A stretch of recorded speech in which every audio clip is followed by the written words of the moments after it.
Hello everyone, this is Matt Feret, author of the Prepare for Medicare book series, and welcome to another episode of the Matt Feret Show, where I interview insiders and experts to help light a path to a successful retirement. My guest today is Mike McDonough. Mike is a recruiter with General Search and Recruitment. You know, Pew Research published an article not too long ago which reported half of older U.S. adults are now retired.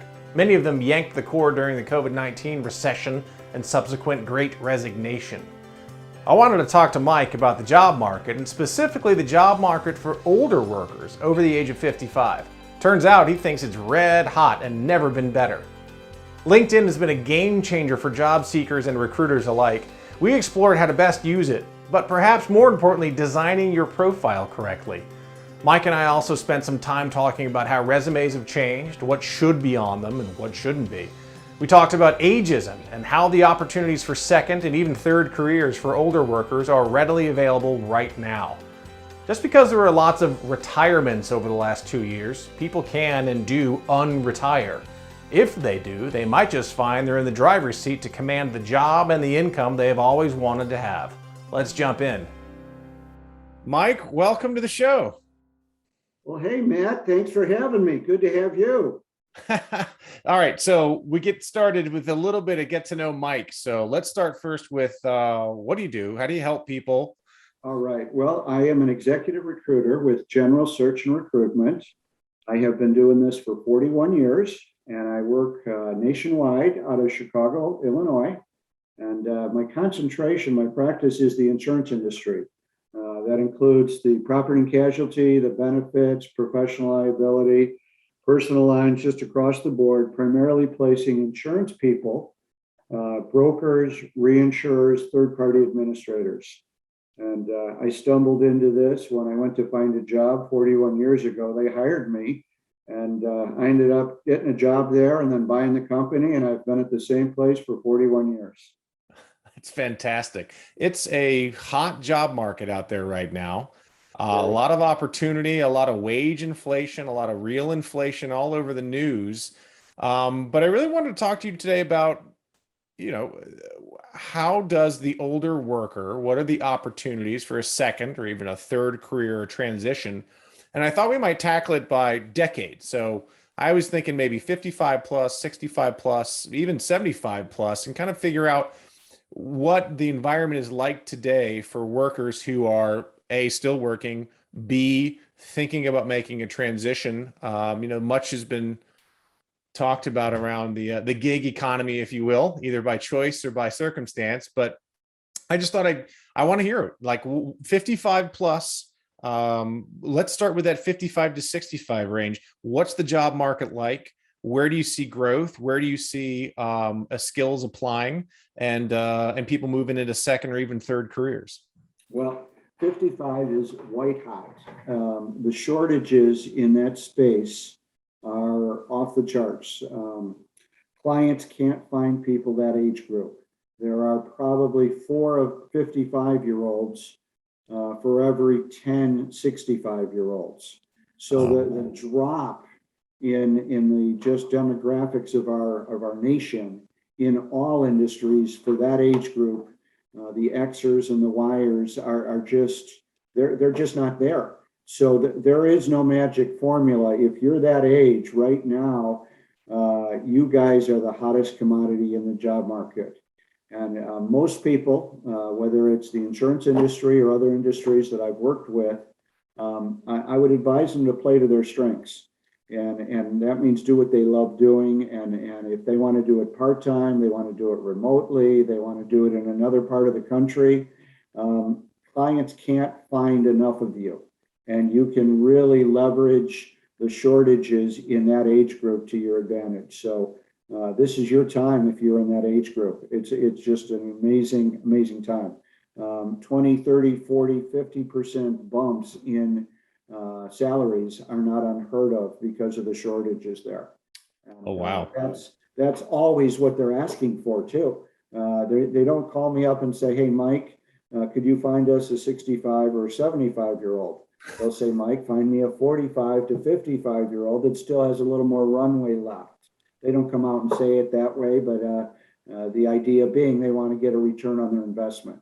Well, that's interesting you say that, because I'm obviously attuned to this, but I've always sensed a lot of ageism.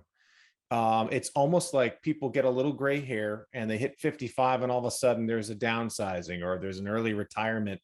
And it seems, I don't know about unique to our economy, but it also seems lately that's been turning a little bit. And you just kind of validated that due to that demographic change of 65 plus and the rate at which they're retiring, there really is some silver lining, it sounds like, from 55 plus.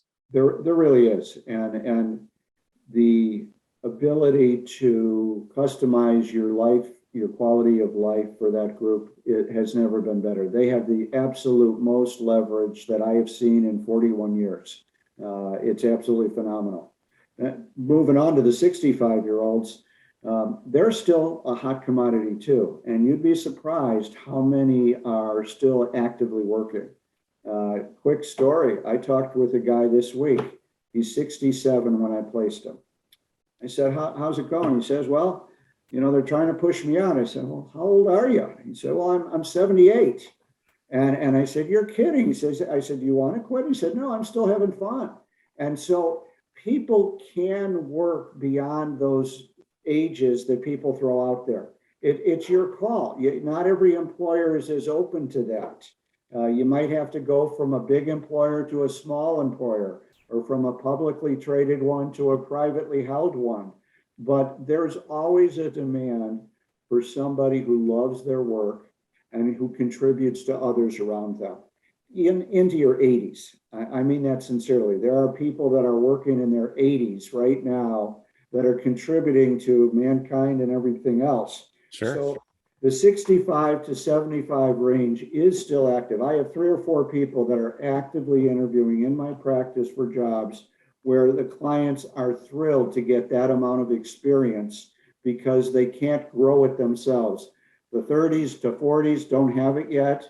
They can't find enough 50-year-olds. So the 65-year-olds have come back into popularity, and companies are realizing that the shortages and the lack of that nobody has a good succession plan. Nobody knows what to do with everybody that's exiting. So now some of the smarter companies are bringing people back, part-time, full-time, letting them do whatever they want, make their schedule anything they want, their hours. They can work remotely. They can come in from California to New York, once a week, and they're happy with that. So they still have a lot of leveraging power in their 65-year-old. The 75-year-olds, a little different. Most of the people that I run across in that age group who are still working are usually working either because they needed to or because they love what they're doing. Most people are starting to let it go. It's very difficult to change directions at that stage of the career. So if you want to do a second gig, it's probably doing part of what you used to do on a smaller scale. Okay. So if it's servicing customers or doing, prospecting or doing telemarketing instead of a full sales gig, they can do parts of it without doing all of it and still find joy, and companies still want them. But you couldn't go into a totally new career at that stage because the companies perceive that the training curve for you to learn their style and their way of doing it is too great, and it's going to take too long. So the other big thing that I tell people, I work primarily with white collar folks, so I don't have a lot of exposure to the labor. But if you can take an Excel course and get strong in your Excel spreadsheets, yeah, your that skill set alone that anybody can pick up will give you enough systems understanding and technical expertise to learn any application out there and do just it plain well. old Excel. You're saying go in and learn how to run a spreadsheet. Microsoft will teach you. You can learn it online, Yeah. or you can go to a community college. Just get Excel and you'll be sharp enough for most of the jobs out there. So you recruit executives, you recruit, I'm sure not just executives. So that's great news for executives 55, 45, 65 plus, that ageism seems to be, or at least that it seems to be changing. What about if I'm not an executive? What about if I'm just middle manager or I don't know, 20, 30, 40 years doing this and I want to look for another gig? Is it as strong in the kind of middle manager piece and down as it is perhaps from the executive? It is. Again, the shortages, they lost 10 boomers for every job. And so the shortages that the companies are experiencing and the shortages of 45 to 55 and 55 to 65-year-olds make this the market that anybody who wants to work can get a job.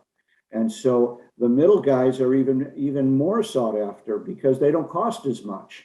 And with respect to companies, I think it's wise for people to research where they're going and kind of find out what they're walking into.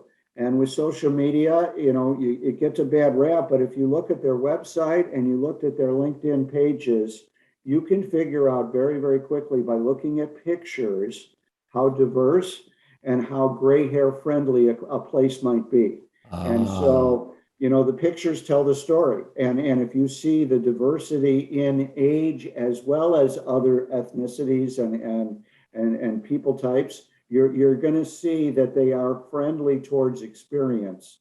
Those are the ones you focus on. Because Wow. they're going to be more friendly towards you because they're advertising, hey, we're friendly to your age group. Yeah. And they're not advertising it obviously for a whole bunch of reasons and laws. But if you're saying go to LinkedIn and look. Go look at LinkedIn, go look at the company's websites. And a lot of companies are right now starting to wake up to the fact that the shortages are real. It always takes a year or two for employers to catch up with reality. It just takes that long. It's nobody's fault. They're not slow. It just, trial and error. Oh, maybe we should shift a little bit and look at this age group, or maybe we should consider a bigger search universe and look at people in other parts of the country. They move that way naturally, but they don't move as quickly as individuals do. It's because it's a bigger pool of people, and it takes a little longer to get consensus. It just takes longer, a year, sometimes two. Makes sense. So let's go second career. Let's say I am 55 or I'm 60 or 62, but I'm not done yet. I still want to keep going. And I've been downsized, rift, whatever phrase you want to use. We know what they all mean at some level. And beyond the Excel spreadsheet experience you already mentioned, what if you just want to do something a little different? How does someone approach a second career when they've spent perhaps decades in finance or decades in sales or decades in teaching school? And so not necessarily blue collar to white collar, but let's just say white collar to white collar, but something different. And you mentioned earlier, stick with your strengths. How do you retool around that? And how does the resume look? What's the process, Mike? Well, it's more reflective, and kind of getting in touch with your own emotions and your own, thoughts. For us guys, there's supposed to be more trouble doing that than with the gals. But that aside, you really need to, at this stage of life, figure out what you want to be when you grow up. You need to figure out what you do best. And then you need to create a new why for what you're doing. So let's say, again, you like to solve problems and you like to be with customers and you like communicating with people. That's a nice to-do list to start with. Then you probably want to look for industries that are growing. And then you look at your life story on the resume or your social media profile, or even talk with your spouse to see what you're best at. And you start making a list. And a hypothetical list might look like this. I love to solve problems. I enjoy people, and I like to communicate. Well, those three things are needed in many industries. Sure. So look for a growth industry, whether it's healthcare, whether it's insurance, whether it's manufacturing, wherever you have identified roles that require those skills, those are the ones that you should look at. If they're in your backyard, in the neighborhood that you're in, why try to put a big commute on yourself? there's probably a lot more opportunity closer to you than you realize, but you have to develop the eyes and you have to know what you have to offer. You have to offer a work ethic. I have a good work history. I've been successful solving problems in this industry. Kind of work on scripting your value proposition as if you were selling yourself. And basically that's what you're doing. You're showing somebody else what you do best and how what you do best can help them solve their problems. Most people can do that. You just have to slow down and think about it. Talk to me about the actual resume. So if I haven't been out in the job field in a while, I know LinkedIn is social media, but that's a whole thing. I've been seeing, Mike, in the olden days, you put a Less is resume out more. there, you put your name, your address, your phone number, your email address, and I've seen lately it's name, maybe the location and a cell phone number, and that's it. Has even that changed? It has, but the key for you is to make it easy for the employer to figure out what you do best. Okay. So less is more. They have algorithms out there looking for keywords and ways to package it and say it and all this other. If you're a customer service representative, or you're a sales executive, or you're an underwriter, or an actuary, or a claims person, you don't need to write a paragraph about the function of what you're doing. Say in one or two sentences, I solved these kind of problems. I loved overcoming these kind of challenges, and I played well with others. That's enough. They can take it from there. You don't need to write a book, just a bullet point or two for each one of them. What you're supposed to do with the resume is create interest, not give a specific point by point, history from fourth grade till now. You're supposed to show people what you are and why bringing you on board will help them solve their problems. One of the biggest keys is becoming other-minded, and that's hard. To get outside of yourself and look at how your skills are going to help others is half the battle. If you can shift over towards being other-minded and what your strengths are going to do for them and stay on that plane, it'll help you articulate it on the interview as well as on the resume. Oh, that's very interesting. So even though you've got a storied career, say 20, 30, even 40 years long, and you've got a lot of accomplishments, you're kind of advising to back out of the minutia to say, look what I've done, and really go towards the look what I can do and the type of person I am. Is that what I'm getting? Absolutely. I mean, the story I would tell, you remember when doctors made house calls? No, but I know they did. They did. Okay. Trust me, I'm that old, but they used to. And the point being, they would come in with a very professional manner. They would have a way about conducting themselves, and they would ask questions to try to find out what was wrong with the patient. And then they would help them prescribe the medicine or do this or do that. That's what you're doing when you're trying to shift careers. You're trying to find out what somebody's problems are and let them know how you can help them solve those problems. It's real simple. Keep it simple. The who, what, when, where, why, and how questions are all you need. And you need to be an active listener. You need to really focus on what their needs are. And 9 times out of 10, that'll be so different and unique, you'll get hired. On the resume, do you put years after a certain point? Because I've read this too, after that no one cares more than 10 years, but also if you put years of, let's say, college graduation or anything longer than 10, it kind of does tip the age to the person who's looking at it. What's your advice? My advice is to tip the age and to be intentional. And my reason for that is, and I talked with a guy about this today. He had 33 years of experience, and he had taken that advice. And so here he was, this executive with the last 10 years showcased on his resume. But you didn't know how he got there. And it created more questions of uncertainty than it did confidence by not having those other 3 jobs that he had in his work history. So then he had to figure out a way to make that look reasonable on the resume. And it just didn't look right. So then you started wondering, what's he hiding? And any of the social media people that tell you about how to put your LinkedIn profile, Yeah. they tell you the same thing. They tell you to make it other-minded. What do you get by having you as a connection? What's in it for them is what they coach you to do. Well, the resume, same thing. The interview, the same thing. It's not all different things. It's still trying to connect two people on whether or not you can help them solve their problems. After all, they wouldn't be talking to you about joining their team in a part-time, full-time, new experience role if they didn't have a problem. So keep it about them and whether or not you can help them with their problems. And you're going to be much better received than talking about all of your own bells and whistles. The big knock on the boomer age group was that they were kind of stuck on their old successes too much. And the employers were afraid to hire them because they had all this baggage and stuff they needed to unlearn in the new world.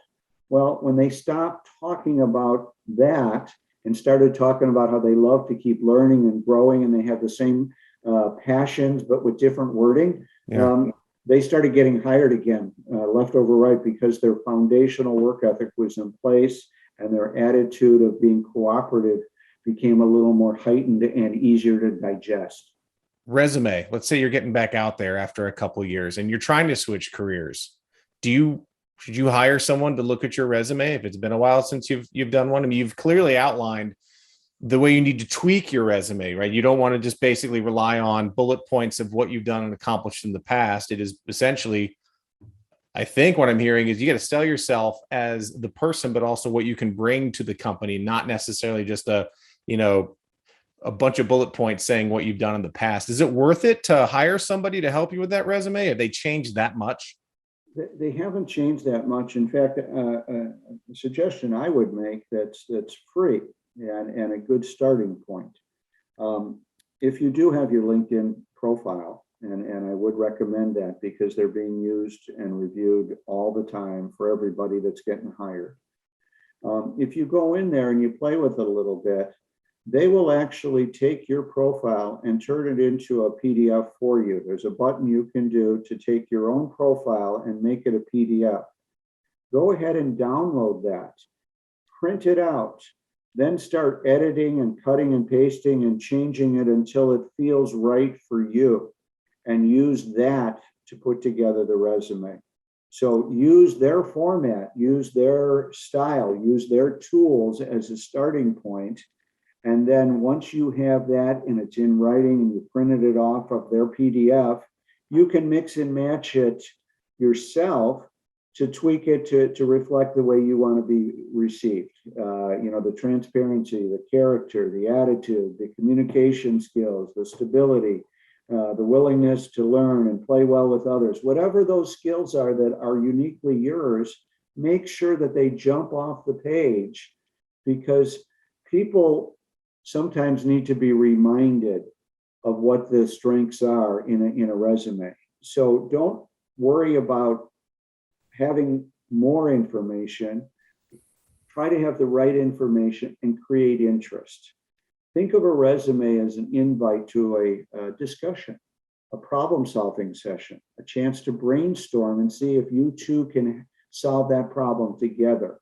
And I think if you shift a little bit that way, it can be kind of fun because you can make different versions. You can make one as a leader. You can make one as an individual contributor. You can make one as a subject matter expert on Medicare or whatever it is that you feel that you want the world to know that you're very strong at.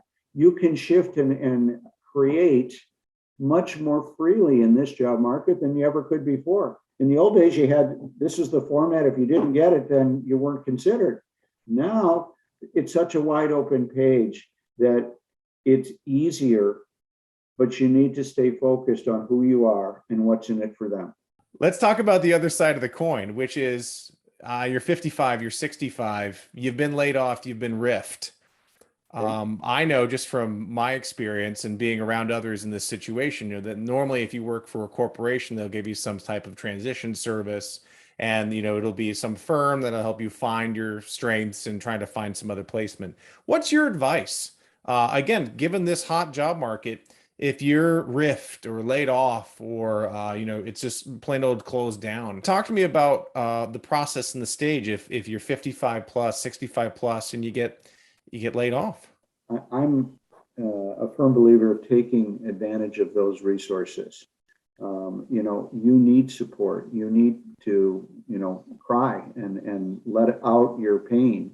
And you need to work through and forgive your employer that maybe you were a little too close to. You need to loosen your grip on who you were there, and go through a cycle of mourning and letting that go before you become ready for the next employer.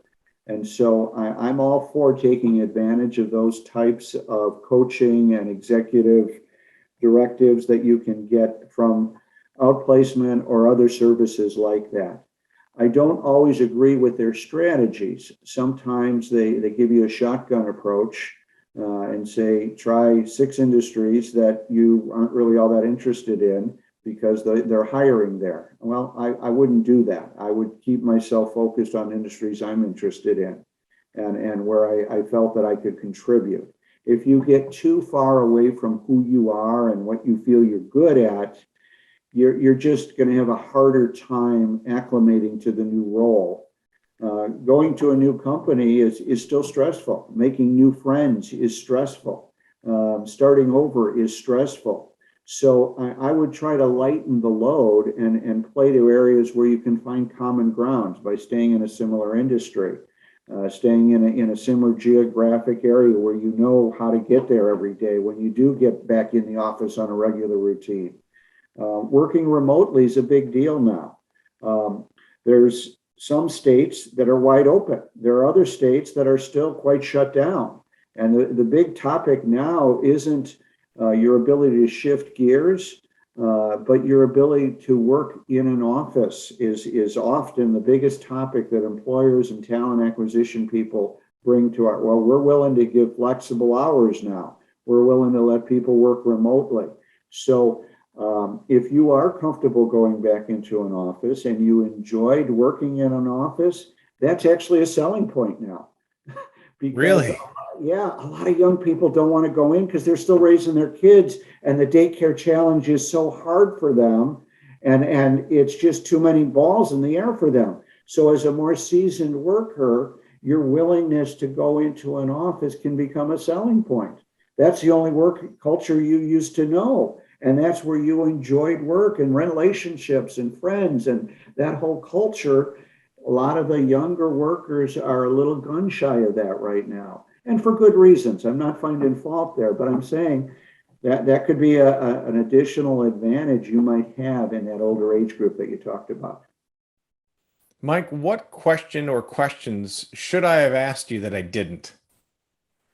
I think the biggest question that goes through my mind that you didn't ask was, whether or not you know why you're working at an age or an older level.